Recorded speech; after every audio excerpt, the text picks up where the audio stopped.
This is Shelby Park. Doesn't look like anything's really going on here.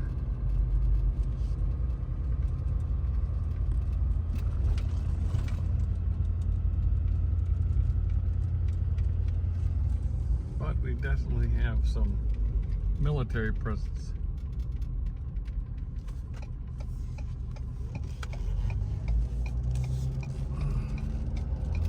Gotta find a place to park.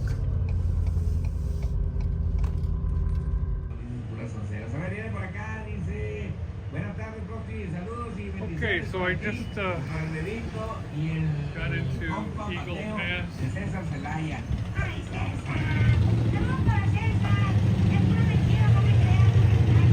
Trying out this new gimbal that a Sister Sylvia was kind enough to send me after I got back from my last Israel trip. So I thought this would be a good opportunity to try it out before I get back to the land. Okay, so that's Mexico right there. Illegal to carry firearms and ammunition in Mexico. Okay, so we don't want to go to prison.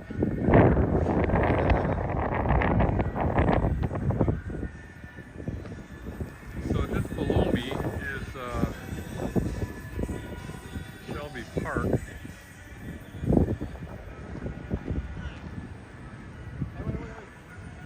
Which looked pretty empty when I drove by it.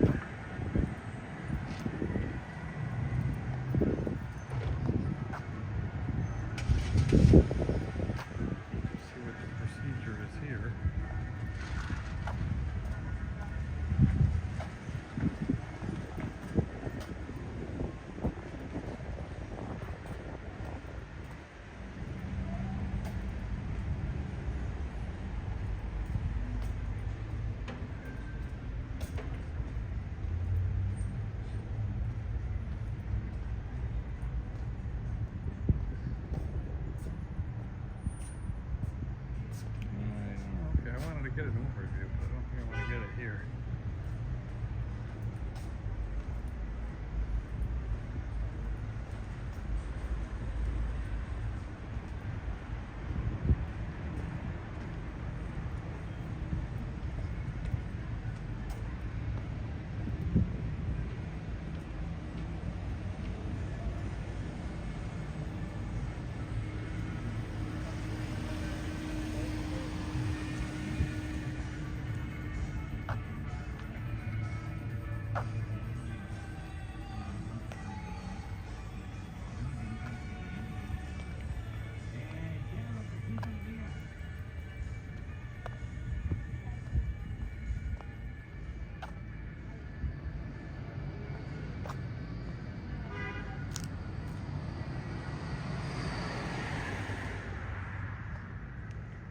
Okay, so that's Shelby Park down there.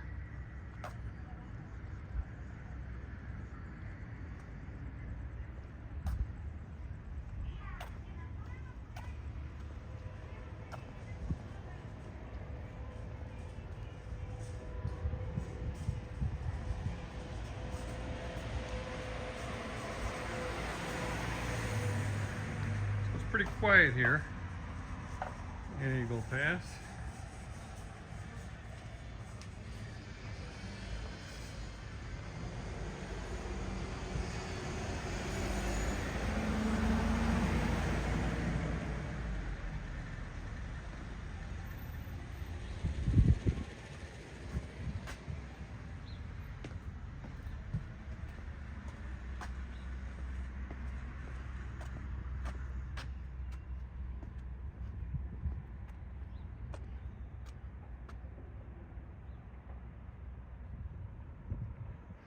So there's the bridge, there's Mexico over on the other side there.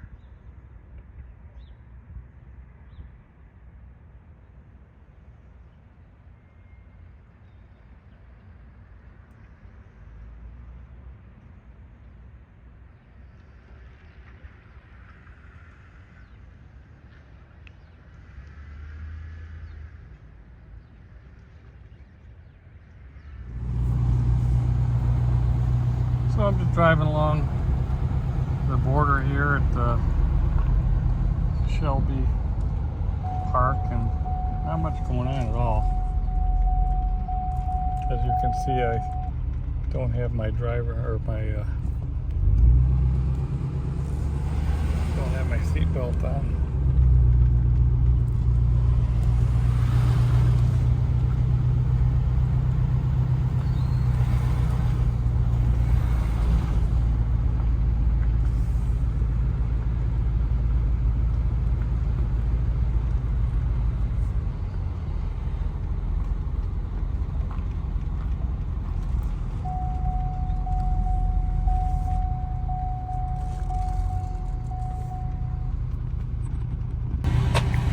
So I'm down here at the kind of the staging area of the conflict here with the state of Texas and the U.S. Border Patrol. And it's very, very quiet. There's not much going on here at all.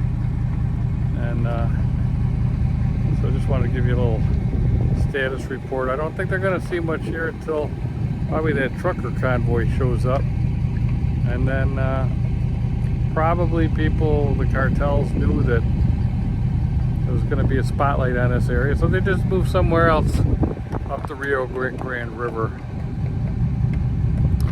But for now, this is Todd Bennett down at Shelby Park at Eagle Pass. All's quiet on the southern front. So I'm just a little ways away from Shelby Park in Eagle Pass, and I'm here along the border fence here. And there's no trespassing signs here. After this point, I guess the government doesn't want you going anywhere near their fence, but you can see past here is some of that concertina wire that has been part of the hubbub here with the state of Texas. And you can see the Rio Grande River off in the background, and that's Mexico over on the other side. So again, it's real quiet here. Doesn't look like anything's going on at this point.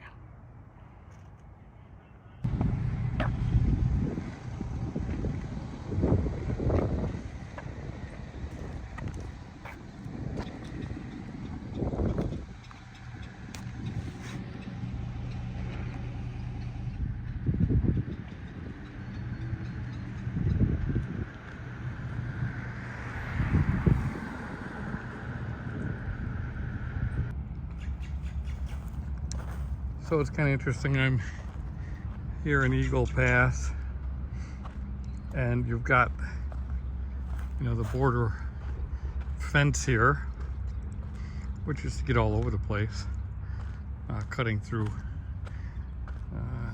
the city. But you've got a golf course here between here and the Rio Grande, and the gate's just open here. So you got all these barriers and containers and everything else. You can see the barriers down there along the Rio Grande, and that's where all the concertina wire is and everything. So that's what Texas is doing. And then here's what the federal government's doing. They've got a golf course here with the wall, or the fence, I should say,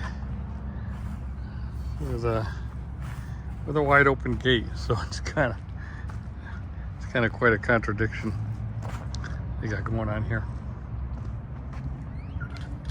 So it's all quiet here. I don't suspect there's going to be much going on. Probably all the activity will be the rally that's going to happen this weekend. And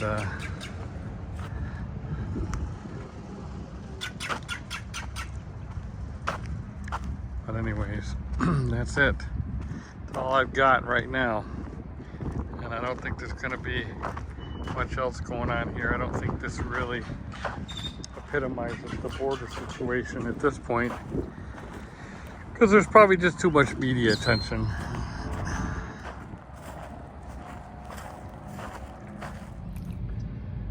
All right, so after spending the day in Eagle Pass, driving all over the place, walking around, checking out the border situation, I kind of have to sum it all up with one conclusion, that this was probably a selected location by the state of Texas to drive this point home. Just, obviously it's a border crossing. There's trucks and trains and people and cars going back and forth over bridges. So there's a lot of traffic here, a lot of visibility here. Putting, hundreds of shipping containers and concertina wire in a convenient location where people can see it, and newspapers and film crews can come and videotape it and all that. It makes for a lot of high drama. I'm not sure that this was the real problem in the border. I'm not sure that this was really a location that had to be plugged up. We see the fence behind me here. There was an opening, but it was a gate that could easily be closed. I'm not sure that shipping containers had to be lined up on the edge of the Rio Grande River to stop the flow of migrants in this particular location. Seems to me like they could find, more remote locations to do it. I know there's areas where there aren't any walls or fences or things of that sort. So anyways, was it a strategic political move by Governor Abbott to do it, to create this drama in such a visible location? Maybe so. It might have been chosen just for that reason, and maybe he's doing it to bring everything into the nation's in the forefront of the debate and nation's attention at this point. In any event, whatever the reasons are, people are talking about the border. It's a big piece of the conversation, and I'm thankful that it came up, because it's an area that I've talked about in the past in Shema Yisrael, but I think it's worth going through again. So check out the newsletter that we have, www.shemayisrael.net. You can sign up for free. And we'll be talking not politics. I'll leave the politics to the politicians, but more of a scriptural perspective on the alien, the foreigner, the stranger in the land. And of course, when it comes right down to it, if you're a follower of Yeshua, then you should consider yourself a stranger even in the place that you call home. You may think that you're an American and the United States is your home, but if you follow Yeshua the Messiah, then you have a home, a destiny in a kingdom that's not of this world, that will be coming to this world, though, in the future. So in that day, nations and borders and fences and walls will disintegrate, and we won't be having these discussions or these debates any longer. But until that time, why don't you join us in the conversation as we consider what the scriptures say about these subjects and more.